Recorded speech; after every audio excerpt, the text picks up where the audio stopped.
Okay, so we are asked to, let's see, to solve these problems right here. And here they are right here. So for our first problem, what I'm going to start out by doing is multiplying our first variable by the next two in the second equation. So from there, this is what we get. We get 30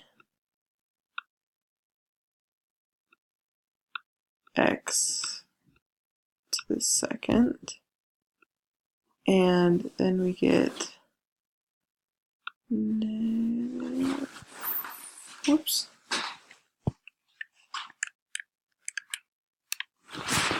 negative 48x.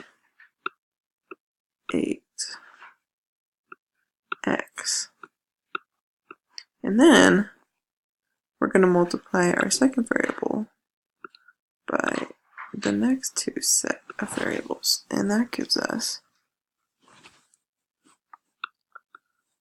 40x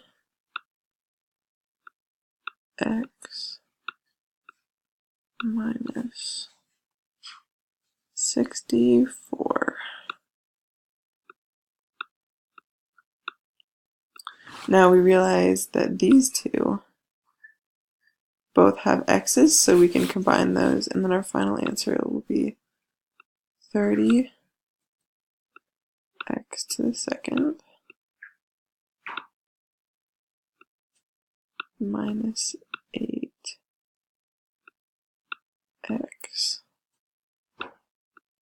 minus 64.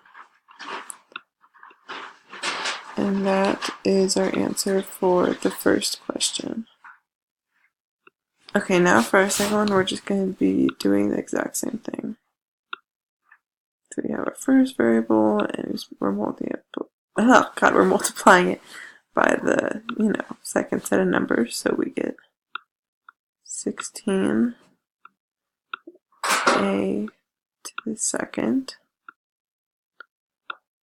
minus 10a, and then we're taking their second variable and multiplying it by the next two. That's negative 8a plus 5. So again, we can add these two together, but first we want to get the 16a to the second. And then when we combine those two, we get negative 18a. And then plus 5. And that is our final answer.